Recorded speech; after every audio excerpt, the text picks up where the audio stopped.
রাজশাহীর ফুটপাতে বসে প্রায় ৪৫ বছর ধরে জুতা স্যান্ডেল মেরামত ও পালিশ করে জীবিকা নির্বাহ করছেন নগরীর প্রভাস চন্দ্র। বাবার সংসারের অভাবের কারণে পড়াশোনা করার ইচ্ছা থাকলেও করতে পারেননি। বাবাকে সহযোগিতা করার জন্য তিনি ছোটবেলা থেকেই কাজে নেমে যান। সবসময় কাজের মধ্যে থাকায় তিনি তেমন বন্ধুদের সঙ্গে আড্ডা বা খেলাধুলায় মেতে উঠতে পারেনি। তখন 15 বছর বয়স, তখন বাবার অভাব অনটন দেখে আমি নিজে এই জগৎটা বেছে নিছি। হ্যাঁ, আমি মাঝে অর্থর অভাবে সাঁতার কাজও জানতাম, সাঁতার কাজও বাদ দিছি। খুব দরিদ্র ছিলাম, খুব ধরেন আগেকার দিনে ধরেন কোনো রকম ভাত হতো, কোনো রকম হতো না। 8 আনা সের চাল তাও ধরেন জোগাড় হতো না।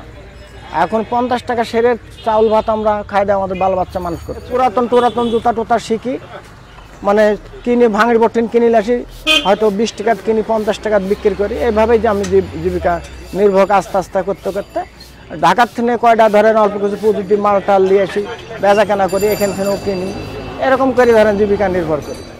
নগরীতে ভাড়া বাড়তে থেকে 55 বছর বয়সী প্রভাস চন্দ্র দাস ফুটপাতে জীবনকে বাজি রেখে জীবিকা নির্বাহ করছেন। একটা ভাড়া বাড়িতে থাকি, জীবিকা নির্ভর করি। জুতা ধরেন ফুটপাতে সেলাই টেলাই করি, কোনো রকম করে ডাল ভাত খাই আর কি, জীবিকা নির্ভর করি এ পর্যন্ত।